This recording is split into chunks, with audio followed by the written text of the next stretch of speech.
Let's take out the trash!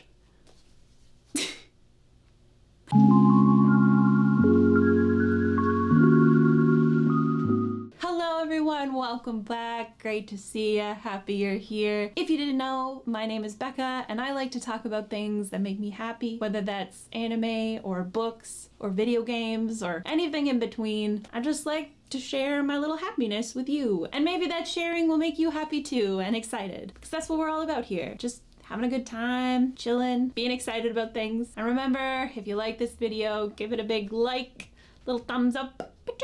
And if you haven't already, feel free to subscribe and we can come back and hang out some more, be a good time. But really, thank you for all your support. You're amazing. So today I'm going to be talking about the Haikyu movie. The movie I've literally been waiting so long for. The game against Karsuno and Nekoma, the dumpster battle. Just before we go ahead, obvious spoilers. If you haven't seen Haikyu or haven't seen this movie or are not familiar with the story, there's going to be spoilers in this whole entire video. So you can pause it for now, watch Haikyu, have a good time, because that's what you're gonna have when you watch Haikyu, is a good time. And then you can come back and we can chill and hang out and talk about this movie together. So see you later, bye!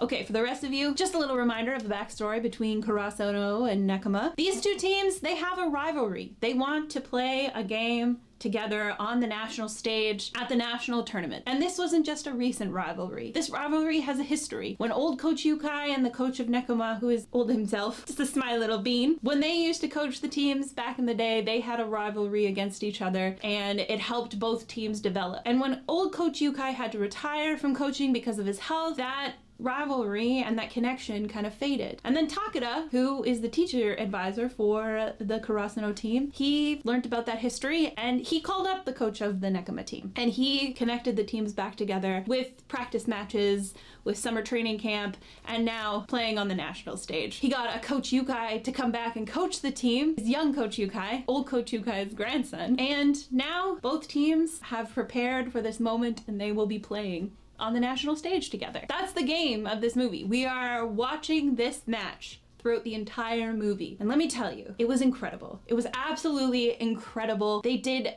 a fantastic job, in my opinion, animating this game. And to be honest, I'm incredibly relieved. You see, we have been waiting for this game for almost about 5-ish years. The last episodes of season 4 dropped around 2020. So that's been many, many years in between, not really having any Haikyu content at all to get us through these times. They announced that they were going to do this movie about 2-ish, maybe like a year and a half ago. And when that announcement dropped, there was a lot of skepticism. You see, it was announced that they would do 2 movies, and they announced that they were going to do the dumpster battle, Karasuno and Nekoma, in 1 movie. After this movie, there are still like 100+ chapters to get through after this movie, and chapters that are very important to Hinata's development. Well, I was skeptical. I'll just say for myself, I was skeptical. I'm still a little bit skeptical about what they're gonna do in the next movie, and to be honest, a little bit worried. Like I said, there is some really fantastic development for Hinata in the next couple of chapters that go beyond high school as well. And it's really important to the story and to the overall arc of everything to have those chapters a part of Hinata's story. So I am still a little worried, a little skeptical about what they're gonna do. Though I like to be an optimist some of the time, doom and gloom, that's my best friend. But in this instance, I wanted to be an optimist and I wanted to go into the movie hopeful, because Haikyu has brought me so much hope over these years. It's an anime that fills me with so much joy. Even in the darkest moments over these last couple of years, I can watch Haikyu and, you know, feel like everything is gonna be okay. Well, I was excited to experience this movie with a bunch of other Haikyu fans. I mean, we all have that hope in our hearts. We all have that love for the show. And it's always so much fun to go to an anime movie with people who are also fans of the show. It just brings a different experience to the movie. I mean, you can say that about any movie that there's a huge fandom around. If you're going to the movie and you know the people in the movie also love the fandom, it's really a beautiful thing to experience that with a bunch of other people that also love the thing that you love. It feels like even like a little tiny bit of a source of community. Even just for like, you know, an hour and a half with the lights turned off. It still feels like there's all these people around you, and we're all loving the same thing that we're watching. So I was hopeful going into this movie. I wanted to see the dumpster battle between the crows and the cat. That's what I was excited to see. Though there was a little bit of skepticism in the back of my brain, as soon as the movie started, that skepticism was silenced. And I want to tell you why. First of all, I just want to talk about the cinematography about this movie. Now, I'm not so versed in cinematography, but I can tell when like shots are good and when shots aren't good.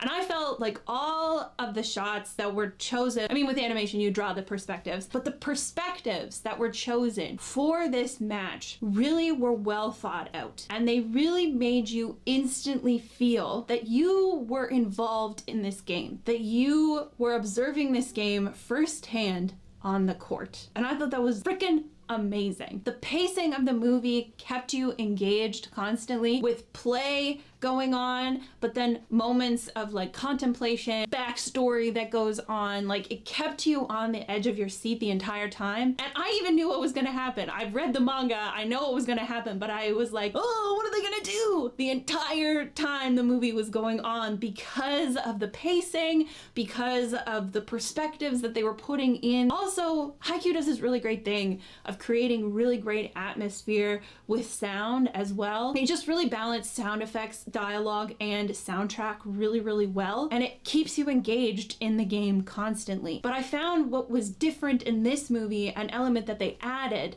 in this movie, was the use of silence, complete silence. You know that that gym is not silent at all. There's a lot going on, people are cheering, everything, but the silence in the movie really kept you in those moments. It kept you in the game. It also created this intensity that was just needed at those moments. Like, you felt what Hinata was feeling when he was silent, or you felt how exhausted Kenma was because everything else was around him. It was silent except for his breathing, which I'm going to talk about that scene in a moment, but just let me finish this point. They really thought about this journey in creating these shots, and they really brought us into the game. Going back to Kenma, and one of my favorite scenes that they did throughout the whole movie, because there's so many, but I have to choose one because time. You don't want to be here forever, me just gabbing on about the movie. But one of my favorite scenes throughout the whole movie was near the end when Kenma is obviously exhausted. And you know that because that element of silence came in and everything was muffled around him. But what they increased the volume on was Kenma's breathing. You could tell he was absolutely exhausted. You didn't even need to be looking at him, and you weren't looking at him. The perspective was Kenma. You were watching the game through Kenma's eyes. They used the element of silence to create being in Kenma's head. They gave you the visual of seeing what Kenma was seeing, and you could hear his breathing. He just sounded exhausted. You're watching this little set happen, and Kenma's just trying to keep it together, keep playing the game. You see the ball come over the net, and Kenma trying to move to get to it. There's a part where Kenma goes up for the block, and you hear that. It's intensified, the touch of the block, the sound of the ball being hit. You hear that intensely. And then you hear this crash that comes into Kenma because Lev has jumped into him. Lev doesn't really care about him in the moment, but I'm sure Lev cares about him a little bit. But then Kenma gets up and he goes after the ball again. There's this point where Kenma has gone after the ball. It's been a lot for him. He's on the floor, looking down at the floor, and these sweat droplets drop off his face, and he sees this reflection in it, and you can just see the exhaustion on his face, and you can hear his heavy breathing, and everything is muffled behind him. It's this element of like creating the intensity, but also realizing that everybody is working so hard in this match, including Kenma, and that he cares so much about this match. And you even see the moment when Kenma goes for the ball and it slips through his fingers because of sweat, and that's the end of the game. You, with him, look back and see that the team misses the ball and it hits the floor, and that's the end of the game. I just feel like it being in his perspective and them choosing that just made it so much more powerful, rather than seeing it from like us watching the game just like looking at the players. Coming from his perspective, it was just a lot more impactful. I also feel that the movie started off very strong, which is why the skepticism was like silenced right away. It did a recap of Hinata and Kenma meeting for the first time, but this time in Kenma's perspective. Kenma has gotten lost and he's sitting down and he's playing a video game, and then who should show up but Hinata, also lost, as we remember, because he got lost and separated from the group. But we see more of Kenma's side of their interaction. We see Hinata notice Kenma's volleyball shoes, and Hinata asking if Kenma likes volleyball, and Kenma saying, well, I don't really like volleyball, but I have a friend and he really likes volleyball, so I'm there for him. And he says, well, it's not like I'm gonna play after high school. And then we see Hinata like shocked eyes looking at him. And you get this sense that this is also a game between them. And we get this reminder that yes, this is a game that is Karsuno versus Nekoma, a rivalry. That this is a game of Kuroo checking in on his student, Suki, seeing how he's blocking. This is a game between people who have become friends. But this is also a game of Hinata trying to get Kenma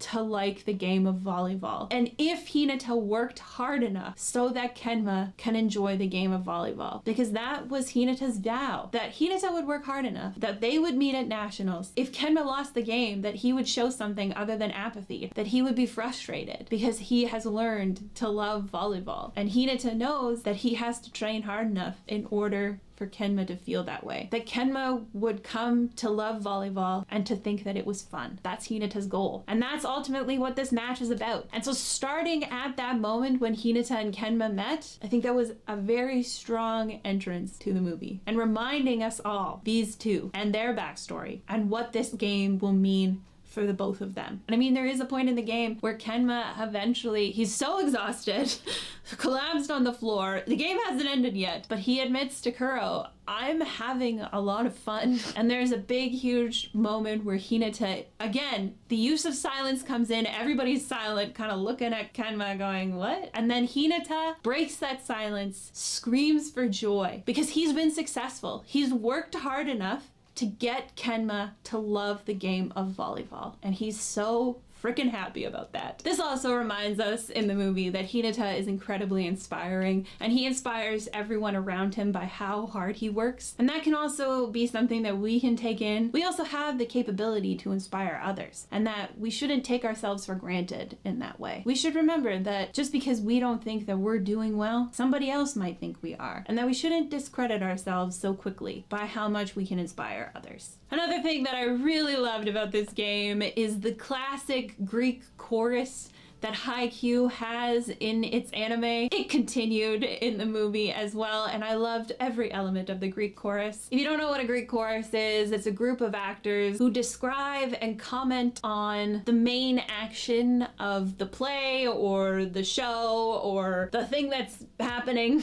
Song, dance, or just like, you know, normal words. Now, sometimes the characters dance, but usually it's just like their conversations. They're commenting on the game and they're giving a little bit of extra to the audience to help understand the game of volleyball. I think Haikyu uses the Greek chorus fantastically, and actually a lot of sports animes do that. I think you really have to use that element of the Greek chorus within any sports anime, and really the ones that are successful, the sports animes that are successful, use the Greek chorus incredibly well. Because yeah, you might not know very much about volleyball, but the Greek chorus explaining to you different elements of the volleyball game really helps you to be more engaged in the game than just watching these guys hit the ball, bounce it up, do that stuff. Like, you understand strategy that's being happened in the game, and it keeps you engaged with the show. So using Greek chorus well in a sports anime, I feel, makes me more attached to what's going on. I've always found that Haikyu does this well, and they didn't stop in this game as well. So many elements of the Greek chorus. And some of them in the movie were, we had 3 guys that were a part of the summer camp. They came and watched the game. We have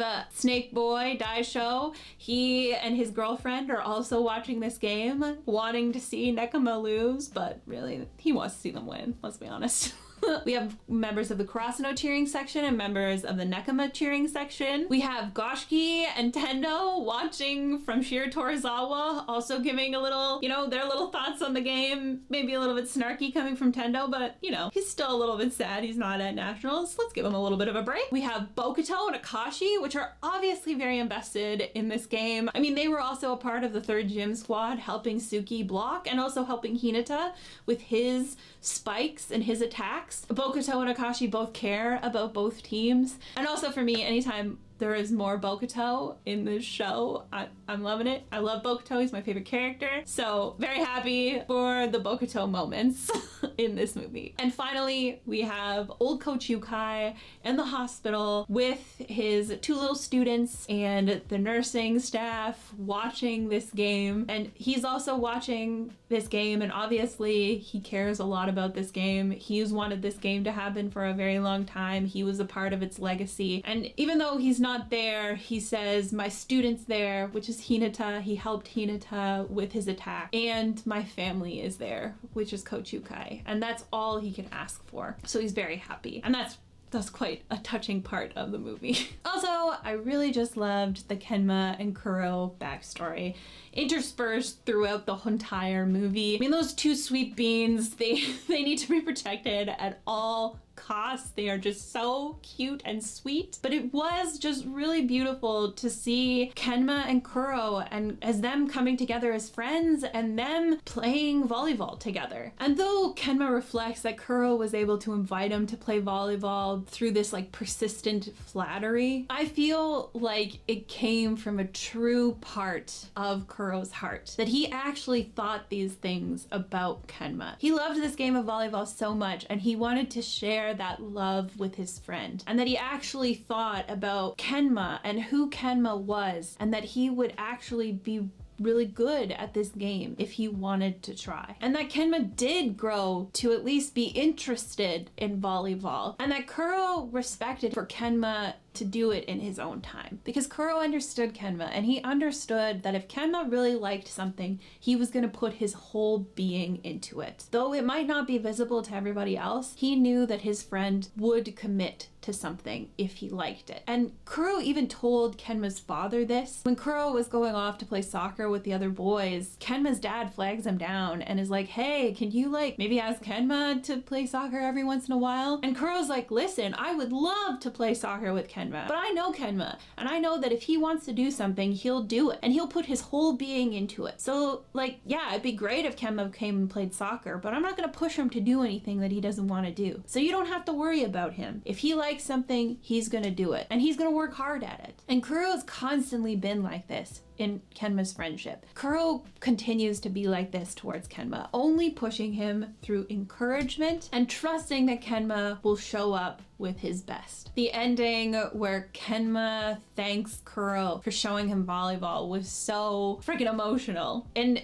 Kenma is saying so much more than just thanking Kuroo for showing him a sport, but also saying thank you for believing in me and showing up for me in the way that I needed you to. Thank you for understanding that about me. And though their time on the court has ended, their friendship definitely isn't going to be ending anytime soon. And that just made me a puddle on the floor. There was a part that was left out from the manga where Kuroo and Kenma really didn't talk very much until volleyball was introduced. They did show this earlier on in the seasons when Kenma was reflecting on Kuroo and his relationship. Yes, when they first met, Kuroo and Kenma, they didn't really talk very much. They kind of just sat with each other, and Kenma played video games and Kuroo just read books and stuff. But then when Kuroo learned about volleyball and really learned to love it, that's when he started to be like, hey, Kenma, let's go do stuff together. Let's talk. Let's get excited about this game together, and kind of pushed him through encouragement and flattery. So I feel like there's elements that would have made it sweeter for that ending when Kenma says to Kuroo, hey, Kuroo, thanks for teaching me how to play volleyball. It would have made that a little bit sweeter to be reminded of that as a part of their backstory, but I understand why they had to take it out because of time. It is still in the seasons and we can still remember that, but we just have to pull that from our memories, that used to be their relationship, and remember that in their backstory. But again, it might have been better to have it in the movie as well so that we could remember, because maybe we don't remember all the way back from there. But if you remember from that, it does make it a little bit sweeter that volleyball is the thing that really brought them both out of their shells and helped solidify their friendship even more. And so this moment is just a little bit more sweeter. Also, the movie just gave all the good nostalgia feels that Haikyu gives, like all of them. It's like we needed those nostalgia feels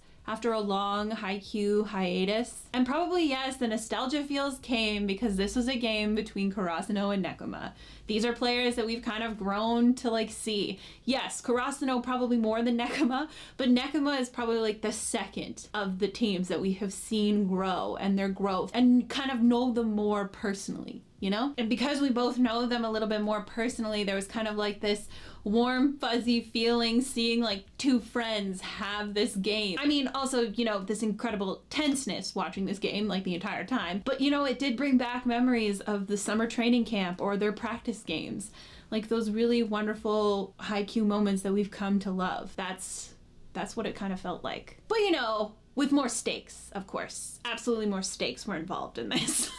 It was high. I understand we're at Nash. We're not playing a summer training camp game. Like, there's more stakes involved in this game. But I feel like these feelings were also felt because both teams were supporting each other still the entire game. Yeah, they were competing against each other, but there was still that support and that admiration between both the teams, that respect between both the teams that you felt watching this game. So that's why it felt like watching friends compete in this game. And that's why I gave those vibes of this summer training camp arc playing each other or playing a practice game, but with more stakes, because there was this mutual respect between the teams and they supported each other and were excited for each other's successes. It was truly wonderful to watch this healthy competition between rivals. And that got me thinking about healthy competition between friends and how that can actually be a good thing. You can compete with your friends in a healthy way. I think that is fine. I think though there has been a little bit of an increase of competition being used as a truly negative thing. This element of jealousy that comes from the success of others. Being jealous of friends' achievements and belittling those achievements, making them seem really small and making your friends seem very small. Just seeing a little bit more of an uptake in that. But it just makes me sad because it could easily be going the other way. You could be so excited for your friends, for the successes that they have. It's so much more rewarding inside of you to see your friends, to see them achieving their dreams, to see the hard work that they put into it, to acknowledge that and to support them and to lift them up so that they can achieve even more dreams. And instead of diving into those fields of jealousy because you're not at the level that they are, instead taking that and being inspired by your friends, asking them for help, taking some of their advice in order to achieve your dreams as well. Those are the things that you can be doing instead of making them feel bad, instead of bringing them down. It's just, for me, a better way to live life. And you'll be a lot more happier in that way. And if you're like not really on the same page as me, look at the Haikyu movie. Both of these teams have been working hard to compete against each other. Both of these teams have helped each other get to this spot. I mean, Kuroo has helped Suki with the blocking, which helped Karasuno get past Shiratorizawa so that they could get to nationals to play Nekoma. Both teams have been inspired by each other to work hard. When Nekoma saw Karasuno working hard after the summer training camp on plays, Nekoma started working hard as a team after summer camp. At this point, we could probably say that each team are friendly with each other. Maybe friends. Some of them definitely. Hinata and Kenma. I'd say that Kuroo is Suki's friend. I don't know if Suki considers Kuroo a friend, but I think he does in his heart of hearts. They are friends in this rivalry, and their encouragement of each other and being inspired by each other instead of being mean towards each other made both teams more successful. So yeah,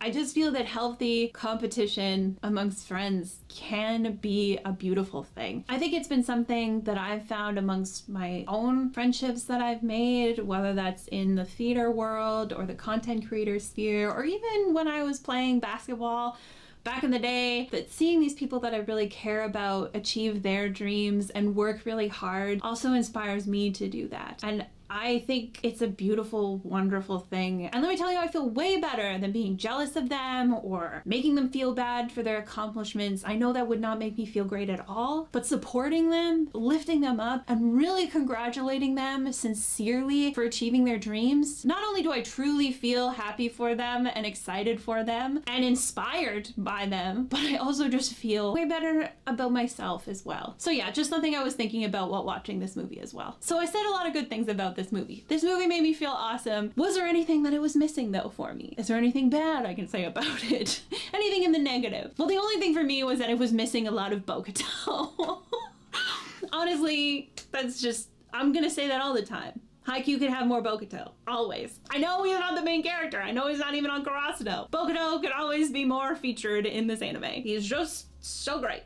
This is something now that I'm over the high of the movie that should be mentioned. I am very worried about the next movie and how many chapters they have to get through. There is a lot of development that happens in those chapters. And for Hinata's story, his growth story, he is the main character of this show. Even though I want Bokuto to be, he is the main character of this show. And those chapters that are coming up are very important to his development, are very important to like tying up the story as a whole. And also stuff that is really important for us to also reflect on in those chapters for our own self and for our own self journey. So I am worried about scenes that will be cut in the next movie. There are a lot of wonderful, beautiful scenes that are going to be coming up, and I'm worried that we're going to miss those because of the time limit that this movie may have. I have a theory that maybe they'll announce like 2 parts. They'll be like, actually, we're going to do 1 movie and then we're going to do 2 movies, part 1 and part 2.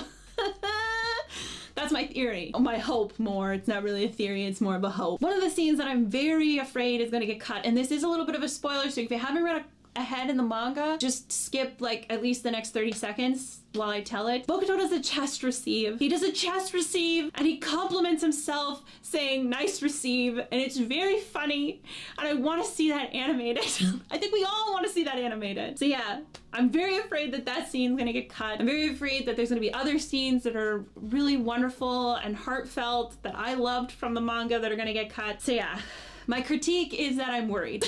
Something that's totally out of my control, but that's just the way it is. So that's it. That's my review of the movie. I liked it. I got a little bit of worries about what's future to come, but this movie in particular, the dumpster battle, it was great. So thankful for it. I want to see it a 3rd time, but when it comes out, I'll rewatch it over and over and over again. Let me know in the comments what your favorite part was in the movie. There are so many other parts that I would love to go on and on and on about, like Suki and Yams, their part, Nishinoya and Yaku like complimenting each other the entire time, that part.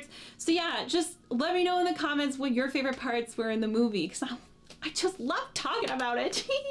But until next time, I'm gonna go rewatch the summer training camp arc because I can't rewatch the movie right now, but I can the summer training camp arc. So I'm gonna get that dopamine hit right now. Maybe you should too. It can help. You got this. Bye.